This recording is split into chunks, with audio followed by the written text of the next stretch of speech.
Bharat times.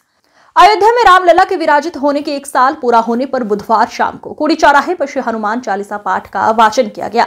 कुड़ी नगर पालिका स्थित श्री राम चौराहे पर सामूहिक हनुमान चालीसा का पाठ और महाआरती में क्षेत्रवासी व महिलाएं शामिल हुई। श्रवण सैन और राजेश सोनी ने बताया कि प्रत्येक मंगलवार को हनुमान का सामूहिक पाठ किया जाता है। इस दौरान संजय अग्रवाल, नगर पालिका अध्यक्ष चंद्रलाल खावा, मंडल अध्यक्ष दिनेश राज पुरोहित, अमित सिंघानिया, किशोर सिंह, विनोद कुमार, हिमाराम रिणवा, गोपाल सिंह, पृथ्वी सिंह, शिव प्रताप, हनुमान चौधरी, जितेंद्र आदि ने सहयोग किया। अध्यक्ष सुरेंद्र कुमार पंवार व महिला अध्यक्ष सुजाता शर्मा ने बताया कि महिला भजन मंडली द्वारा राम के भजनों से महाराजा पार्क परिसर को भक्तिमय बना दिया। उषा दवे, सरोज चौहान, सुमन पंवार, शोभा चौहान, नोरती शर्मा, सुनीता बचलस, शशि पंवार, उषा भाटी, मधु सांखला, सरोज सिसोदिया, खुशबू खत्री, मोना अग्रवाल ने भजनों की प्रस्तुति दी।